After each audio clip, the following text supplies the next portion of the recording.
This is my digital library. I'm writing a book. So I'm writing another book. I already have a book out. Congratulations. Thank you. I self-published a book last year. I wrote it in May and it was out in October. And it's a quick, easy read. It's a short book. I want to read it. My sister, I don't have any copies or I would have brought them with me, but my sister Leah read it while she was getting her oil changed. It is a quick and easy read. But it could be something that you marinate in and use if you want to affect long-lasting, sustainable change in your life or at work or at school or anything like that. It's called Relationships Are Everything. This was not my idea. And you can find it on Amazon. Dude. It's a great book. That's so amazing. nice. So I'm writing another book, and this book is going to be all of these conversations that I'm collecting, going to share what I've learned and what I find really remarkable. And hopefully people will be able to access the discussion when they read the book. If they want, I want to know more about what Charlie and Nicole said, they can go watch the conversation and then go back to the book and read about it and reflect on it and that sort of thing. Wicked smart. Isn't that fun? Yeah. It's like life advice. Sort of, but like together, like we're Yeah. teaching each other. Yeah. It's co-teaching. And can I just tell you why, ask but not, it's rhetorical, why haven't you always been doing this? You're so sprightly. You're just like the sunshiniest, like one of the sunshiniest people I've ever known. You know what I mean? So not all the time. And well, some no, of people course who not. are Nobody watching is. this are going, oh. No, of course not. No, nobody is. But thank you. You're just like she's a light. Built for this. You're a light. Thank you. I feel the same about you guys. When I talk about you to people, I say things like, you have to meet them. They're the nicest people. They have Nicole Tatum. makes me look nice. Their family is Charlie, Nicole, and Tatum, and they rescued Tatum, and their lives were transformed, and they're the best people. She teaches art to little kids. He works in money, and he helps in the community. Like, you're so good. And one of the reasons I wanted to have you here was so that I could hear what you have to say, because I think other people will find it interesting too. So thank you for coming today. You're most welcome. Charlie and Nicole, who were my neighbors when we first met. I moved into the building that you were living in, and you had a kitty cat. We did. We did, yeah. And no doggy. No, we didn't have Tatum Diabetic then. kitty cat. Yes. And you guys moved up and on out of that building and got your dog, and everything has changed. Yeah, completely. Yeah, and horses and loss and so much, right? So many things have changed. Well, speaking of things that change, you jumped out of a plane. I did jump out of a plane. Can you tell me about that a little bit? Yes. Well, You fly now. Why? Can I ask you, why did you go, and then what was the outcome? Okay, so when my dad was alive, he used to always like joke around and be like, when you jump out of a plane, I'll believe it, And I was just like, haha, tee. Right. And then when he passed away, it made me want to do it that much more. To be like, I can do this, and he has the best view. So I'm going to do it. And I asked what are they called? The guy that jumps The with tandem you. dude? Yeah, Yeah. the tandem dude. I was Your like, human backpack. Can I please blow a kiss to heaven before we like jump out? So he put me on the side of that plane, opened up the door. It was duct taped. Duct tape. I'm fine. And I'm like, okay, I'm ready. And we have a picture of it, and it was so empowering. Oh my gosh. And Empowering. it's wild that like loss will do that for you. You want to live extra and like for that person. Yes. Yeah. And everyone always says you don't, why would you want to jump out of a perfectly good airplane? They don't use perfectly good airplanes. There's a lot of duct tape. That's good to know. They're not perfectly good airplanes. They're not. You want to jump out. That's hysterical. You don't mind jumping out because the plane is kind of rickety. Right. Like it helps You're you like, I kind of don't want to decide land with this. I mean, even the pilot has to wear a parachute. So. That's fantastic. I highly recommend. It was like. Oh, do you want to shout out to who the company was? Do you No, know? I want to recommend that you should jump out of a plane. Okay, noted. I will seriously consider this. Consider it. But I have always been on the why would you jump out of an airplane side of things. Yeah. But I also am very much in the reaching for life thing, right? Yes. And I think some of that comes from being an older person. Guys, I'm going to be 48 this year. like a legit grown up, right? No, But you don't feel it, right? I don't. I still feel like I'm 20. Yeah. Yeah. Yeah, I So- mean, we constantly say, why did somebody let us buy a house? Like, we're children Yes. with adult money. Why do people put me in charge of anything? Right. It's fine. Everything's fine. Yeah. So I'm getting a little bit off track before we get to our questions, but I want to ask you a little bit more about this because it's been on my mind lately. Somebody pointed out something about like having a near-death experience and how coming out of that makes you grab at life and say things and feel things like, why do I work in a cubicle? Why aren't my days filled with purpose?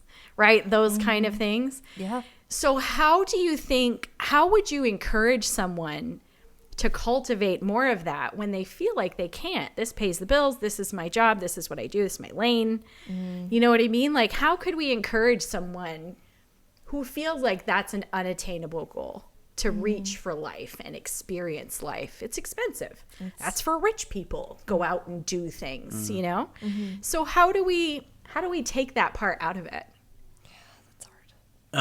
You We can come back to that encourage if we have to.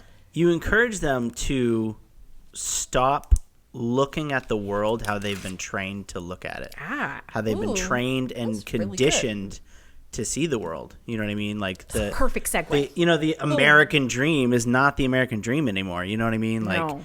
it's gross. That was you know what I mean? Like someone else's dream. It was a different right, materialism and getting the bigger, better the thing. And you don't like we look at our house now. We're always together. We're on the couch together. We're in the kitchen together. We sleep in the same bed. Like Right. we don't need 2 extra bedrooms. Right. Like it's just stuff. You know what I Right. mean? So Yes. Change in mindset is what I wrote down. Mm. And that's a great segue because we're going to talk about that like throughout the thing today. But that is so, that's so great. I think I want to talk more about this, but we'll get to it. So I'm going to write down, we were talking about access to reaching for life. And it's wild, like, And you're perception. a whole different person after you lose someone. Or, like, for me, Yeah. when I rolled my car, even, like, Yes. thought I was going to die. What a trauma. So, like, and that was on Father's Day. Mm-hmm. What are the chances? But that, like, deepened my faith in Right, God. And then right. that just, like, got in me that on there's this, meaning like, in the universe and Yes. things aren't just random. Yes. And And that so- gives you comfort. I think sometimes the word faith turns people off. Mm-hmm. And so I'm constantly looking for language deconstruction Yep. to help bring people together, because when you say that, Mm-hmm. it's such a meaningful vocabulary word that you've attached to this thing. Yeah. You know what I mean? And so that's why I say it like that, in hopes that if someone heard that word, that we can keep them in the conversation. hope. Yeah. Call it hope. You know Yeah. what I mean? Hope for things to come. Right, Purpose. Right. When I ask my patients about, I'm trying to assess whether or not they're coping well. I ask them, tell me what you do for fun. And if they have a hard time talking about that, that gives me an idea, right? And I'll say to them, tell me what you're looking forward to this coming season and this summer or this winter. What are you looking forward to doing? So hope, I think, is really critical, right? Working in hospice has, I think, changed my perspective around this stuff too. And it's on my mind more often because I'm working with people who are close to death frequently. And anyways, I love hospice work. We'll get more into that another time. Let's talk about our 3 questions. Before we do, I need to acknowledge today is April 25th, which is a perfect date. Do you know why? Yes, I do. Do you know why? Can you share I with us? It's not too I hot. do. It's not too cold. It's the the light Perfect jacket. date. Yeah. All you need is a light jacket. I love you guys. I'm so glad you're here today on April 25th, just so we can say that. Right. Also, my ex-husband's birthday. So, in the random chance that you're listening, Chris, happy birthday. And thank you for everything. Okay, the 3 questions. And I have a bonus question this time. Good. So, we'll come to that later. The first question is, and it's a 2-parter, where do you see sacrifice in everyday life? And how do you know that it's sacrifice? Automatically, like working at school and with teachers, they're mostly moms. I'm surrounded by mothers. So my heart goes to like seeing mothers sacrificing their time, their bodies, Yeah. like just. Can you think of a quick example, something that comes to mind? I just remember my coworker coming into the classroom and she's just like exhausted from staying up with a sick child, and she's just like, she sat in my chair and she said, I am just so tired. I just feel like she just started like getting emotional about how tired she was. So it's just, I felt for her. Oh, you could feel the stress. Yeah. So I think of moms. Yeah. That's I a do good too. example. I've always been told I eat like a new mom because I eat so fat. I'm just a quick eater. I just shovel it in and I'm done. Right. So I'm just like, and it's like, what does that mean? It means mothers don't eat first. You know what I mean? Or they eat very quickly so that they can, take care of their kids. Eat at the end of the meal while they're doing dishes. Yeah, or whenever they can, right? Yeah. So I think, motherhood is, we talked about it earlier, is a big, huge, sacrifice For one. sure. Kindness. I think kindness, if you're doing it right, is a good sacrifice. Let's stay in that area for a second and elaborate on that. Yeah. So, if someone needs you and you don't want to be needed, or you don't have the time or the money or resources to be needed, and you still lend yourself to them, that sacrifice. If you, if you are someone who can be, relied upon and, not let the other person know that it's not convenient, that's where kindness comes in. That's the sacrifice. So you don't passive aggressively just let them know how Exactly. inconvenient it Right. was for you to be there today Exactly. to help them get to the airport. Right. If you're doing it pack right, that they box. shouldn't know. They should think you're yeah. happy to do it. That's I really like that description. If you're doing, and I'm going to use the word service and kindness in the same place. If you're doing service right, people don't know that it's an inconvenience to you. Right. Yeah. When I talk about relationships at work, I say to people, it's okay if you don't like each other. That's normal. Yeah. But they shouldn't be able to tell. Right. Exactly. That's it, right? It's okay to have whatever feelings you're having. Right. But when we're in the service of others, Right. if we're really in the service of others, Right. that is maybe the sacrifice of self, right? Is putting that aside Right. or that desire to feel validated or I do IT, and God love you. people reach out to me every day, and they apologize for asking me to do my job. They're like, I'm so sorry to bother you, but this is broken. I'm like, look, you're not bothering me. Like, Yeah. it breaks my heart because I really want to help my colleagues, with IT issues, I mean, it's my job, whatever, but I'm passionate about my job. You know what I mean? So Yeah. it's heartbreaking when they're like, oh, I'm so sorry to bother you, or it's me again, blah, blah, blah. It's like, things break. I need to fix it. That's why I'm employed. That's why I'm here. You know what I mean? And I try very hard, and it doesn't bother me a lot, but if I ever do feel put out by something, they'll never know. Yeah, good. So It's best to. I'm not great at that at home, especially. well, when you're safe at home. Same. I could be better at that. Me too. One of the things I was thinking about today, I met a lady today who I was asking about sacrifice, and she was telling me a story about this is the way she told the story. She had an opportunity to give up a room for someone who needed it more. I like that. And so she talked about it. She said it was a gift. And the reason we were talking about it was because I asked her, who helps you? Who comes to check on you? Because she lives alone. And I'm a nurse, right? So this is the nature of my questions. Who comes to check on you? And she doesn't like to complain. She doesn't like to ask for help. She's the one who helps, right? So when she's down, everyone is kind of like, oh, because she's the one, right? And so we talked about that a little bit and how much she loves being the resource.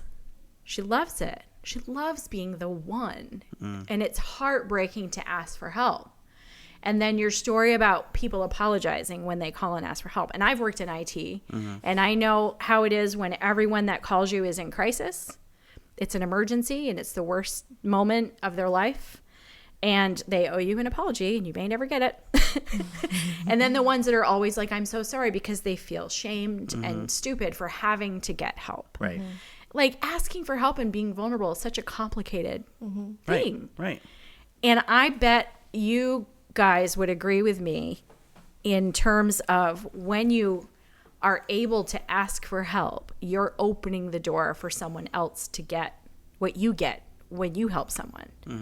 Does something come to mind of a time that you've been able to help someone that they needed you specifically? Like I can think of Bruce. Shout out to Bruce Graybill, right? Yes, like he knows he can count on you, right? And so like he might go to you not specifically for your IT or financial advice or whatever it is, but specifically because you're Charlie, Right. and because of your character, and that's what he needed. You know what I mean? I have felt honestly a lot of times in my life like that person, whether I wanted to or not. Yeah, You know, I have can be a burden. Right. I have given this persona so much that I'm happy to help all the time. Right. That it just, it's Sometimes we take it for granted. I right. bet. Not even taken for granted, yes, but also just like it's like second nature. It's like I'm the person they go to first because it's Second nature. second nature Call and Charlie. safe and Call Charlie. Right. Part of what I've been, my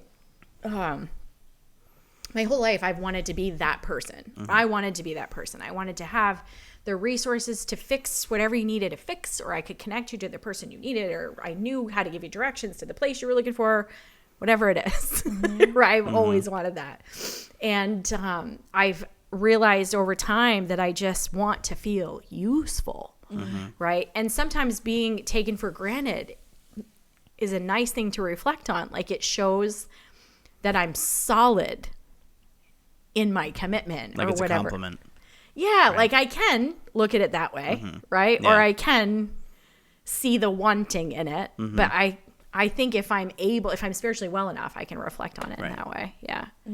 So when you see those sacrifices with moms specifically, because that was an easy identification to go to, how can you classify that as a sacrifice? How can you define it that way? I'm asking because, for example, if we were going to discuss this thing here, okay, and I was going to call it a microphone and you're going to call it an amplifier, that's fine. But if we're going to work together, we have to come to an agreement on how to discuss this, right? So that's why I ask about sacrifice, because your definition could be different than mine, people who are listening to this discussion, and it changes the way we look at it, the lens, Yeah. right? So how do you classify sacrifice? How do you define it? I see sacrifice as an obvious, not obvious, like I can see someone sacrificing when you can, I read people well, when I can tell they don't want to do it. When I can tell they don't have the time, they don't have the resources, they don't have the energy, they don't have the mental capacity. Because your relationship with them or their role in your life gives you access to observe that. And so you have that sense and you're able to know that. So, Nicole's friend that came to her and that was exhausted, that's sacrifice because they are not at the epitome of wellness in that moment. They're not living their best life on their own. They're not at their best. So if you're not at 100%, you're sacrificing. And I see it as like putting someone else's needs above your own. Yeah. Truly. And those two things are kind of the same, what you're saying, but saying it in different ways. I appreciate that. I have talked to a woman who really associates sacrifice with trauma and oppression. Ooh, and so if you're a victim of something, like if you're unhoused, you sacrifice your dignity. If you're abused, you sacrifice your vanity, things like that. And that was such an interesting, she was another one who talked about sacrifices. We would call them sacrifices. She called them gifts. Yeah. And I'm like, you are an advanced human being. Yeah, right? Wow. Right? Like, Right. wow, how could I think like you? Yeah. I just find that amazing. I almost want my knee-jerk reaction to that is, would she still consider it sacrifice if it's a gift? If you see something as a gift, does it really? She doesn't call it a sacrifice. Exactly. Right. Exactly. Because she doesn't sees it feel as an opportunity. right. Because sacrifice is not good for the sacrificer. lens, So right. Through that lens, Yeah. I see it as a negative thing. right. Exactly. Yeah. Yep. And when we think about like a mom sacrificing, being awake all night, and still having to carry on the next day, or, a firefighter who's awake all night with their kid and has to carry on the next day, Right. whatever it is, I can remember being, I was in school and I was working full time and I was worn out. And I was at church and somebody came along and said to me, Emily, how are you? And I burst into tears and fell apart right there in the hall. Like it just fell apart. I was just at my max. And someone just noticed. Right. Just Yep. fell That's all it apart. took. Yeah. So I think when you see people carrying through like that, maybe that's a way that we can describe sacrifice too. Right. I just think it's so interesting, all the different perspectives on it. I mean, look at the science fiction novels. Sacrifice is literally killing someone for somebody else. Right. you know? Or standing in line to be killed in place of someone else, right? Yeah. Exactly. Yeah. And the word has a different connotation in different environments as well, right? Yeah, At church, we talk about it in kind of a different way, different things. Thank you for that. Anything else before we move into the next?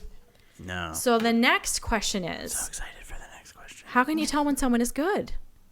Oh. Was this not the one? Third question. Okay, that's the last one. We'll wrap with that one. Because it's usually on a better note. Right. And the bonus question. Right.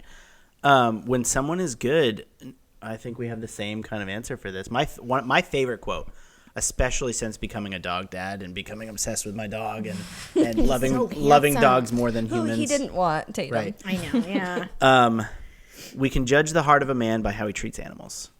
And that's like my favorite quote. I forget who said it. Doesn't matter. Doesn't matter. We don't fact check here. No. Good. Then I said, I came up with this an original quote by me. How they treat animals. And to elaborate on that, how they treat, we'll call them the least of these. You know what I mean? Mm-hmm. Like, if they're good, underdog. It's almost like, again, sacrifice, but a gift. You have the gift of treating something or someone. Because what's the gift? What do you get out of it? What's the gift? Let's talk about that for a minute. I mean, a good person doesn't see it as a gift or a sacrifice. A good person wants to make sure that less than thing. It's coming from their heart. Right, exactly. They want to. It's like an innate, desire to be helpful. We don't kill spiders in our house. A life is a life, no matter how small. Nicole's taught her first graders that since forever, and it's true. We don't kill spiders. We don't kill anything because because lives matter. Right. That just was it makes Tupac? me think about I remember reading something about it was like a poem about a moth, and it was fighting for its life, but it ended up getting burnt from flying into the fire. Yeah. But this person took that piece of poetry and was just like, these animals are like the least valuable on the earth, and yet they'll fight for their life. Every time. They will never turn over and just give up. Aren't humans the only species that takes their own life? Humans are on the top, and yet people take their lives. Yeah. But they kill each other. And kill each other. But an insignificant, say you just are walking down the road and you see a beetle flipped upside down. Yeah. It's going to be doing that for days and not give up. Yeah. So to me, it's this value of they're the I don't know how do you say it, the less the And, least of us and a good person's gonna flip the beetle. You know what I mean? They're not gonna think about it. They're not gonna squish the beetle because they don't like beetles or they're gross or or think about it. Right. It's gonna occur. It's gonna cross their mind. Right. They're gonna want them to thrive. Or they might have a little tiny slice of empathy. I wouldn't want to be stuck like that. Right. But the fact that it won't give up. And that people That's really do. striking. That idea, that's really striking. I'm going to marinate on that. Yeah. It stayed with me. Yeah. That's really interesting. I like that perspective, how people treat animals. Mm-hmm. One of my favorite things about Jason is how easy it is to see that he's good inside because animals love him so much. Right. They know. I mean, they just know. But there's this, I recommend a lot of people to Jason. And the number one reason is because he will advocate for and stand up for and make sure the animal's thriving over the human. Yes. They come second. Every time. Every single time. Every time. And that's how it should be. And that's why I recommend him. Because he'll tell you the truth no matter what. Will. He doesn't pull any punches. This animal needs to thrive. This animal needs to be trained. This animal needs to survive. And if your kids are causing problems with the animal, he's going to tell you that. Yeah. Yeah. This is... That's Jason. Oh, I love it. And that's Belly, and she's gone now. So we still have that. And that's Red Dog. And we need a new one with Thumper and Red Dog so we can have it on there. Yeah. We have a little puppy staying with us this week named Hank. I love people names. He's a Rottweiler puppy. So like Hank the Tank. I've been into Rotties lately. They're so cute. So stinking Especially cute. the fatty head ones. Smart, yes. Yeah. So cute. Okay. So we're talking about how you can tell when someone is good, and we talked about how you can observe the way they treat animals and learn information about that person. And not just animals, anyone less than them. You know what I mean? Yeah, and that is that's a topic we could dig into, couldn't we? Yeah, We could spend a big whole time. just talking about that. So I've reflected on myself that I really love to help people who can't help themselves. But I get angry and resentful at people who can help themselves but still get in trouble. So I'm trying to work to have a softer heart for those people too. Right? Because of that least of us thing. Right? Just because you can't fix stupid doesn't mean you shouldn't help them. Right. And that was another example I thought of earlier, when how can you tell someone is good? By their amount of grace. What is grace? Can you talk about that? Grace that they have for people, understanding. And it's almost like back to sacrifice a little bit. You know, if I have grace for someone, it doesn't matter what they're doing. You know, it's like if someone, you know, flips you off in traffic or is reacting in a way that upsets you, like grace comes where you don't know what they've gone through and you don't know why they're flipping you off, and it doesn't matter. Like, to truly not care and hold it against them is grace. How would you talk to someone about, let's say, talk to me for a minute, just say it's me, because I like to use driving on the highway as an example, because I get really angry. And it happens really quickly, and I behave in a way that I do not want to behave. So I avoid the highway a lot, because it seems like it doesn't really matter what I do. I still get really angry, because I think people don't care about other humans, and I can't seem to stop thinking that. Right. So if I'm chronically angry in the car, but I want to be graceful, I want to have a supply of grace to give, and I want to give it much more freely. How would you talk to me about changing the way I behave? I have a good example for this. I'm glad you asked. Be purposeful in your like happiness. Like be happy that they flipped you off. Be happy that they cut you off. Be But how happy. do you start? What's the starting action? Literal action. So like, let's go back to traffic, right? Yep. Somebody, you didn't do anything, but for some reason they're blaming you. They flip you off and they beep their horn at you. You know what I mean? Like, just laugh it off. Like literally the act of smiling, or and not to be passive aggressive, not looking at them like, you know, blah, blah. Be like, dude, how's your day? You know what I mean? Like, hope you have a better day, man. I do. I've been training myself to do that in the car. Training myself. Right. But Yes. the physical action of doing those things, even when I don't mean them. Yep. You know what I mean? Somebody just like slams on their brakes and they're just driving stupid. I'm like, I have said you know, terrible things. Right. I have on the way here. Things that made me made me go Right. like this. Right. Like I couldn't believe I said it out, and I said it out loud. Right. And I said, like, cancel. Yeah, exactly. You know, so purposeful. Yeah, in your purposeful happiness. and actions. So even the if it's a lie actions, at first. Right, because you could fake it till you make it or whatever. We're talking about exactly. changing our mindset, and this is key everywhere. I teach people about happiness all the time. This is my thing. Right.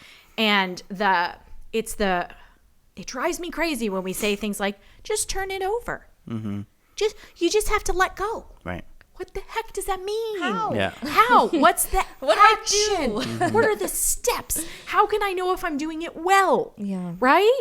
So when you talk about training yourself to change the way you think, so we're taught through public education and social education that our thinking, our feelings drive our thinking, and our thinking drives our actions.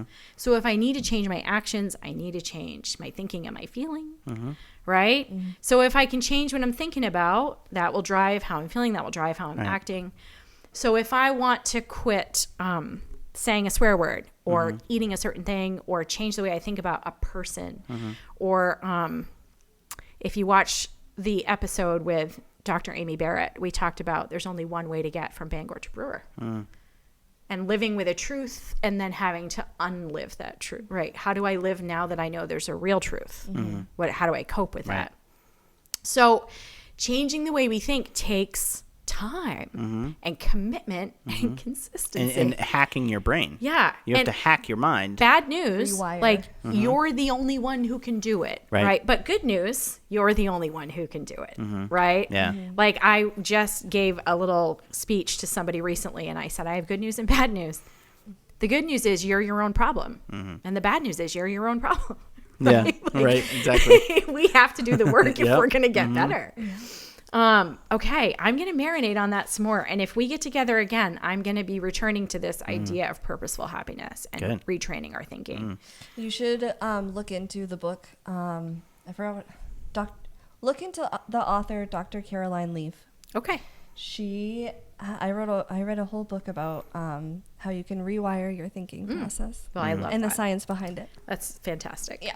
This is my thing. I love to study why we behave how we behave.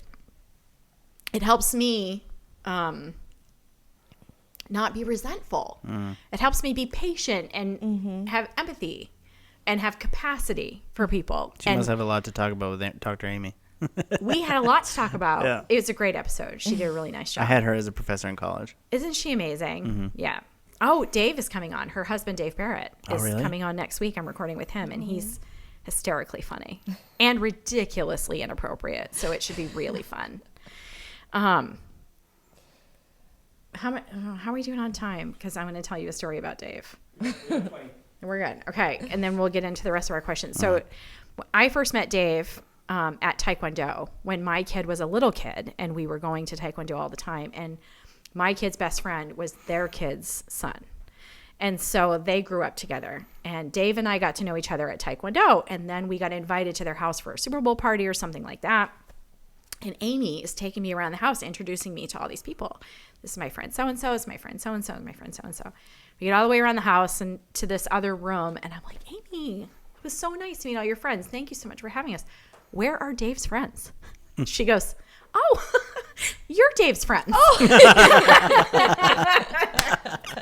I love It's that so good story. you were there. Isn't that good? Yeah, right? I love that. That was nice of you to go. And when Dave and I are together, usually we need to be separated. We have a lot of fun. So I have a it couple of those. should be a good episode.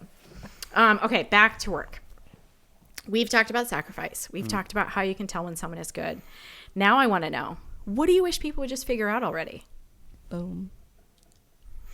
It doesn't effing matter. I want to hear more It about doesn't matter. I'm writing It- it out. EFFING. matter. It doesn't matter.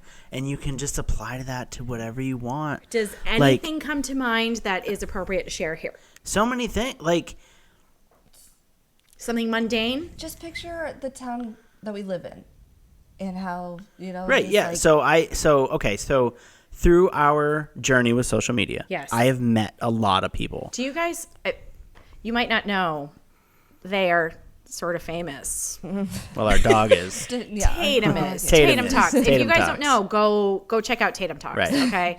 They're on all the socials. Just Right. go look for Tatum Talks. So through that journey, I have met a lot of people, and a lot of famous people, Yeah. a lot of celebrities, a lot of People from all around just the world. Hollywood people all over the world. Yeah. And it just molded my thinking where, take some of the political stuff that happens in the town of Herman, right? Sure. Because that's where we live. Some people think so highly of themselves and that their opinions matter so much. And then people on the inverse think that those people have a lot of influence, and they just don't. They're tiny people in Yeah. tiny Herman and Yeah. tiny Maine talking about one tiny subject, and it doesn't matter. Boom. And does Mark Zuckerberg, okay? He's a billionaire. He to fight decision fatigue used to wear the same outfit every day. He had 30 of the same t-shirt, Yeah. 30 of the same sweatshirt, and 30 of the same pair of jeans. Yeah. He's a billionaire, so that's okay. If I did that, I'd be like, bro, go shopping. I mean, I sort Right? of do that. I wish I could do that. I would have 30 of the same shirt. Why can't you? You can. Because it totally doesn't can. matter. 'Cause it doesn't matter. Because people don't matter. People, they say, "Oh, they're not looking at you." They're looking at themselves. No, they are looking at you, but they don't matter. Yeah, and you know what I mean? It doesn't matter. Stop giving people power. And they're gonna think it either way. Right. Stop giving people power. I had a conversation recently with, we were talking about kind of people's perception of the lines of appropriateness with men and women. So say a man has, a beautiful marriage and he's happy, and he's got a female friend that he goes out to lunch with, and I'm talking about me. I don't, Sure. I didn't do this, but That's what we do. We talk about ourselves. if someone saw me with a female friend and they came up to me and they were like, "Hey man, that's kind of inappropriate. That's not your wife." I could not muster a single frig about that Yeah. that opinion. No. Because I know me. I know my heart, you know. Yeah. But and it doesn't, you know, people are so influenced by how people make them feel. Yeah. But they're just projecting, you know? It We're doesn't all matter. in our own little space. Right. You know what I Yeah. mean? Like, and you watch, and you know what helps is these documentaries on Netflix lately about consumerism and stuff. Yeah. You know what I mean? Like, you know, Don't get and me look at, started. I mean, That's a whole other look at episode. TikTok. You know, Yeah. with all the tariffs right now, they're like, hey, guess what? Lululemon is $3. Come to this warehouse in China. We'll give you them for $3. Seriously. You know? Yes. You know, like Louis Vuitton's made in Italy. No, it's not. It's stamped in Italy. It's made in China. You know what I mean? Like, I love that they're doing these demystifying things Mm-hmm. of like this, because it's so much waste and so much money and I it's so know. much waste. It just makes me want to vomit. Because I have a friend that needs a wheelchair and he can't get one because he has government insurance. What? yeah. I thought government insurance was supposed to give. I thought the whole purpose was about access, right? Right. Yeah. No. Yeah. I get really. Yeah. And we as a society are turning on the celebrities, and I love it because I mean, I am. Don't get me wrong. I am vain. yeah, I am vain. Right? Just to be perfectly Yeah. clear. Yeah. I like so new things. vain. You'll notice in some of the episodes, I'm wearing a matchy sweatsuit and sneakers and water bottle. I love my sneakers. I don't buy gym clothes from Walmart. yeah, Right. right. So it's not. We just It's want to brand- say yeah. for people, like it's Yeah. not like we Yeah. think we're outside Right. of this. Yeah. Right. But I'm what not. we're talking about is how our system is completely driven by consumer culture, Mm-hmm. and that all of our decisions are made in cost versus risk, Right. and that every single company in America is run by financial people. Right. And so every decision is based on cost versus risk. And we've been trained to attribute it to our worth. You know what I mean? Yeah. Where I'm not going to look good at the gym if I'm not wearing brand name clothes Right. to the gym. And know what I you mean? better buy it now because this is your chance. This is your one chance. You're going to miss out. You got to get it now. Right. Right now. It's on sale right now. Exactly. You're going to miss it. Yeah. This is it. Right. Yeah. We've been talking a lot about that with like houses too. Yeah. Because like eventually in the future I want more, but to have a farm. Yeah. Ooh. And I say farm loosely, like Yeah. land. Yes. Right. So I can have my For the horse in the horse. backyard. Yeah. More like a homestead. And Yeah. you know, rethinking what we need and Yes, talking and about our prioritizing house and it's values. like, right. Like it's all a scam. It's all a scam. It's all a scam. It's and all a you scam. can't all know a that lie. until you're People in with it. money keep their money. Yeah. And that is it. And we wouldn't know that Yeah. when we were 20. We were like, we need the Right. house Well, and we they need don't this. teach us that. Right. They don't. They teach us 401ks are for our benefit and not for a tax break. Yeah. So Right? Like they teach us that we should look up to them, like Yeah. as if Wall Street is some goal, right? Like that kind of person is the Absolutely kind of not. person Right. we should be striving to be. And how many stories do you hear about people giving up their life on Wall Street to plant beehives because they Move to couldn't Costa Rica. Yeah, they couldn't handle the grind. Well, and because there's no, it's just going to suck your soul out. Right. No service. Right. And one of the most unfortunate things in this country is that you have to achieve success to understand it's not about the It's success. because no one is given access to education, Right. unless you're privileged. Right. Exactly. Yeah. You have to find Education is for rich people. Yeah. Rich Yeah. white people. that. Yeah. yeah. So Real education that matters. Right. You know. Right. Education that you know. gives you the inside information to actually make money and keep your money. Right. But the middle class needs to stay the middle class.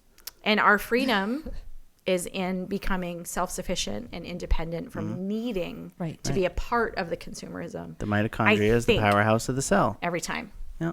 Every time. That is the answer in high school and college. But when you get into nursing school, it's hand washing, Yeah. potassium. Right. Like, that's pretty much it. There's no adolescent self-sufficiency taught in high school. No. My No, goal- we are not supposed to be. We're supposed to be dependent. Right. Because that's And we were. profitable. Yeah. We So were. It's profitable. my niece is turning 18, and when is this airing? We got a few. Within the next couple weeks, it'll Okay, good. be out. So my niece is turning 18, and my sister asked us all to write her like life advice and stuff. And one of the things I told her is that, where was I going with that? Are you talking about like Oh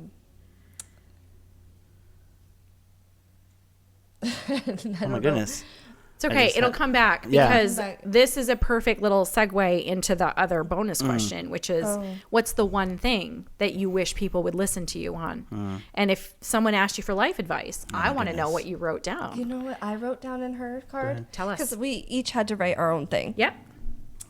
I wrote a lot about materialism. Nice. And how, Yeah. none of it matters. And then I wrote authenticity will make you the most beautiful person. Because so many people, you see people all over social media who look the same. We've made a video And about that. authentic people who are genuinely happy and love what they do. different, yeah. And like are changing the world, even if it's little.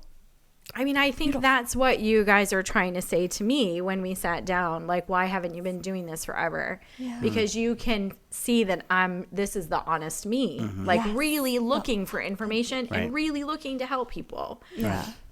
in a way that makes sense. Yeah. Instant gratification. Yeah, Is that the I word? just thought it. So instant gratification is Yeah. such a thief. Yes. And Talk you can't about that. you can't tell a kid to, they see something they want, buy it. You know what I mean? Like, just wait 5 minutes, sleep on it. Like, But their frontal lobe is not developed. I know, and it's so hard because it's all you want to teach them is to just, And I think this is why we are in little family communities. Because we can't, if we're left to our own devices. right, Right? Yeah, exactly. So we need each other. Yeah. And my community is my teacher. That's why I asked you guys to come here. It's why I invite people to talk to me. I want to learn. Right, So instant gratification. it's such a thief. Yeah, Such a thief. because You just had an experience with that. Oh, can you Did I? share with us? Which one? With your car. Or you can tell us if he doesn't. kind of thing. Oh yeah, so I bought a really nice, really fast convertible Camaro last year. Yes. I think I saw you in traffic. Yeah, with the yeah, baby. you did. Yeah, and then I with sold kisses. it. I sold it in August. People are like, "Why'd you sell it? Why'd you sell it?" And I hate it, but it's the truth. I got it out of my system. Yeah. That is my number. That's Got it. I parked it in the garage, and I built my house so I can have a garage. I've never had a garage. I grew Yeah. up poor. You know what I mean? So Yes. I was I have parking in the paved driveway. driveway. Yeah, right. I was parking in the driveway through the winter, and I Yeah. built a garage so I could park in it. Because I couldn't, store the Camaro anywhere. So I got it out of my system. I'm get like, it. this is, Yeah. But instant it's gratification, that like chase. Yeah. Yeah. And then Yeah. once you have it, And I kind of wanted a Corvette when I bought the Camaro, but it was like they didn't, the Camaro was there. I think that the chase feels good. And if we can teach ourselves how to chase Mm-hmm. other things that give us a sense of purpose, and then it just becomes habitual. And Yeah. I mean, Amazon studied that in the beginning. Yes. They had they're those. so good at getting us to I mean, buy stuff. they sent out like 30 different versions of a website at the same time, and the faster people clicked on the way the font the was, one. the color, Yeah. the button, the position, the size of the button. It's brilliant. They studied I'm that. guilty of that. Guilty.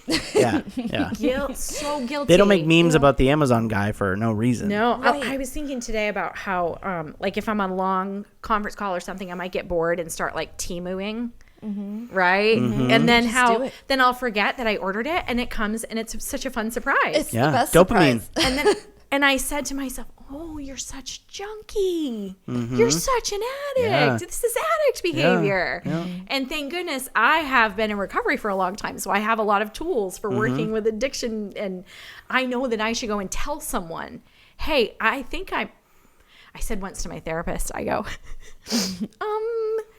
I just wonder if my coping is really that healthy." She goes, just the fact that you're asking me that tells me it's not. Yeah. Right. She was like, I don't even care what your coping is. Just the fact that you're asking me that tells me you're probably avoiding something. Yeah. I'm like, Yeah. son of a biscuit. But you had questions when you sent Subtext, when you sent us these questions. 10 minutes. 10 minutes. Right there. What do you want people to do? Subtext. Thank you. Subtext. Yeah. So I could talk for one of my biggest. Pick your favorite thing and let's Oh, my talk about it. goodness. And we'll schedule One of my another time. one of my biggest soapboxes that I've had my entire life, because I have a severe aggressive form of justice sensitivity. So when you talk about, you said emotional independence around social expectations. Yes. Social expectations Yes. are my kryptonite. I hate consumerism, and everybody else, they call me the Grinch. I hate Christmas because of Me what too. people make it stand for. I get so mad. But society sucks so much, and they just ruin people's lives. So I'm constantly being that guy that like doesn't deconstructing these social right, garbage. but stubbornly won't do them because society tells me to. Yeah. You Civil know? disobedience We're not having is what kids. I call it. Yeah. I call it civil disobedience. Right, exactly. Yeah. But you're the weird one, This is my right? protest, You know, like, yeah. oh, why are you such a Grinch because you don't like Christmas? Oh my gosh. But then those people that you call you a Grinch will stress about all the gifts they have to buy. That's and right. And they'll see, you know, the person will share it on Facebook. They'll be like, get them the, 3 things they can read and 2 things they can blah, blah. And they're like, I love that idea. They won't do it. They'll still buy Uncle Roger friggin' well, they have something to. from Marshall's. You can't let the kid go to school without having, right? Yeah, because that's that's a a whole whole other other thing. You and have the to- poor kid, like you Yeah. can. But Back the to poor school kid, shopping is the new Christmas. so bad. It's awful. This is the title of my next book. Just to like, You need to add in some stuff. just to, right? We should talk about child free in there. I just got warm inside. Nice. Oh, my word. So, social expectations Mm-hmm. and emotional resilience, I think, is a skill. It is. And so, when someone says to me something like, "I was expecting an apology and I didn't get it," and I was really upset, I just need them to own it. Yeah. It makes me want to say, how they're probably never going to give you that thing you're looking for. So can we name it and find a source for it here? Right? Like if I was hoping for validation or closure, maybe there's another way I can get it because that's probably not the right source. Yeah. And maybe I'm not being honest with myself about what I need. Right? I like that. Yeah. I mean, I'm not. That's why I'm the village a-hole, because somebody will say, oh, I wanted an apology from them. They wouldn't give it to me. I'm like, you're not entitled to that apology. Everyone has the right You know? to think and feel and say whatever they want. You know what my life motto is? Offense is not given, it's taken. Indeed. You don't have the right to not be offended. We are responsible for our triggers, Exactly. not other people. Exactly. Yeah. Oh, I can't wait to sit down again. Oh. We're going to focus on purposeful happiness and triggers and subtext questions next time. I'm down. And I want you to think about, for me, rotation in the American workforce. And we're going to wrap on this, Subhan. The reason we can't rotate, in my opinion, is because we have attached this celebrity status to the leadership. And leading is different than being in charge. Being in charge stinks. It's a terrible job. Everyone should have to take a turn as long as they can do it safely. How can we do that? How can we bring it into the American workforce? I want you to marinate on that because I want to hear what you have to say. I think it could be very valuable, building empathy and understanding into different departments, different parts of the country. Imagine. Yes. Okay. Any last ditch things before we close? Subhan, thank you a million times. Yes, As always, thank you. we are at the Selfie Space over here at 54 Wilson Street in Brewer. If you are looking for help, you need a place to shoot things. You need someone to teach you how to shoot things. You need someone to teach you how to edit. Subhan is the man that you're looking for. And you can also find him at Memory Maker Photography in Maine. On the interwebs, Charlie and Nicole, do you guys need to give a shout out to anybody? No. We love you, Tatum. Each other. If you want to rescue a dog, do so from the Pixel Fund. Pixel Fund. Pixel That's Fund. good. Let's shout out Pixel Yes, Fund. the That's where Pixel our Fund. red dog is from, Pixel Yeah, Fund. they go into high kill shelters on the day that animals are supposed to be Yeah. euthanized, and they say, we'll take that one. I love it. Okay. Shout out to Pixel Fund. Yeah. Okay. Thank you. Thank you guys so much. This is so fun. I'm so jazzed right now. I just want to keep going for like 4 hours. I can't wait. We'll This is schedule my another entire life time. is just fighting just social Same. norms and Same. just but We have a saying lot to talk but about. I almost okay. Save it. Somebody had to say it, and that's always me. Boom. Scene. That was perfect. Yeah.